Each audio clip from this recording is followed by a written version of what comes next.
সুনামগঞ্জের ধর্মপাশায় আগুনে প্রাণ গেল একই পরিবারের ৬ জনের। ঘটনাস্থল পরিদর্শন করেছেন পুলিশ সুপার। প্রাথমিক তদন্তে জানা যায়নি আগুনের সূত্রপাত।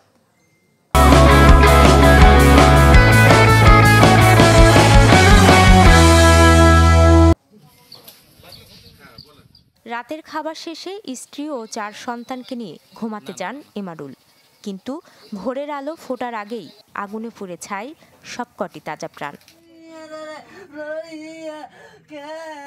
সুনামগঞ্জের ধর্মপাশার ছিমিরখাল আশ্রয়ণ প্রকল্পের এই ঘরে থাকতেন জেলে এমারুল, স্ত্রী পলি ও ৪ সন্তান পলাশ, ফরহাদ, ফাতেমা ও উমর।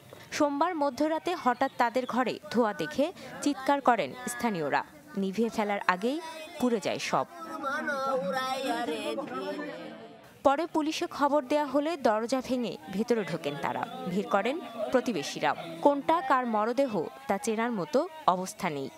যখন ভাঙে যখন ঢুকার চেষ্টা আর নাই, যখন ভিতরে যেমন একটা কুণ্ড হয়ে গেছে গা।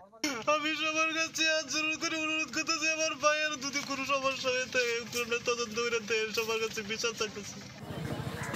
এরই মধ্যে ঘটনাস্থল পরিদর্শন করেছেন পুলিশ সুপার। জানান, প্রাথমিক তদন্তে আগুনের সূত্রপাত কিভাবে তা জানা যায়নি।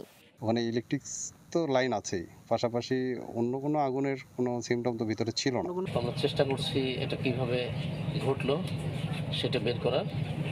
আর ইতিমধ্যেই আমাদের সিলেট থেকে সিআইডির ক্রাইম সিন ইউনিট ওরা রওনা দিয়েছে।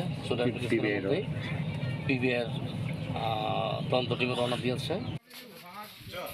ঘটনার সুষ্ঠু তদন্তে কাজ করছে আইনশৃঙ্খলা বাহিনীর একাধিক টিম। সরাবান্ত হুরা জিনিয়া, চ্যানেল 24।